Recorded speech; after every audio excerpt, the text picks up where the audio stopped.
I'm from Virginia. Well, actually, Georgia, North Carolina, Virginia. Mostly I grew up in Virginia. And back in the deep south, we have this stuff called kudzu.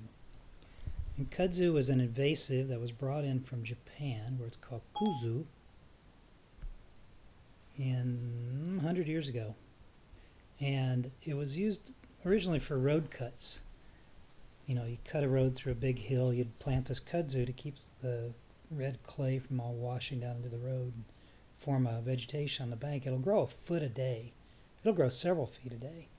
It's huge. It spreads like crazy, and like any invasive, it doesn't have a lot of predators in America. So I got interested in kudzu. I got obsessed with kudzu in some ways. I made trips just to photograph kudzu over the years.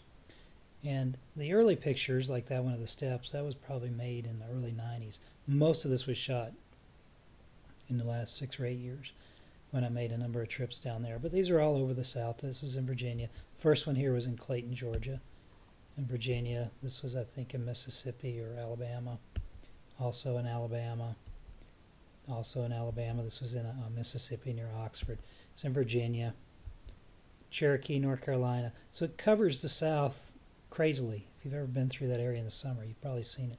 It likes open areas, so it's often along roads. It grows up trees, telephone poles, wires. It'll go up 2 wires and meet in the middle. It'll cover houses. It'll choke the life out of trees like this one here and turn them into these totemic things. Grows over fences, just anywhere. Most people hate it. It's absolutely considered vile. I absolutely love it because it looks so darn good in black and white pictures. You know, phone poles. It's another really early picture from set 93. These are a group of trees probably underneath this lump of pyramid kudzu. Here's another farm in North Carolina. They're growing tobacco there in the background, and that's kudzu on the trees in the foreground and on the ground. Sometimes it takes on shapes, like this one looks sort of like an alligator or something, a cartoonish alligator to me. Well, this is definitely an elephant, right? And that circus I photograph that you could see here somewhere, here's an inside shot of that same elephant with her on it. Remember her? Here's the elephant in Clayton, Georgia, kudzu elephant. Amazingly similar, huh? So I would, you know, like any series, you're looking for multiple ways to depict this topic you've chosen. Multiple ways to approach it, like looking at a diamond through all its facets. So that's what I'm doing. In the winter, all the leaves drop off, and you end up with this on the trees. And another love of mine is a satellite dish, and that's actually the crescent moon up there in the sky. It looks like a mistake, but it's the moon.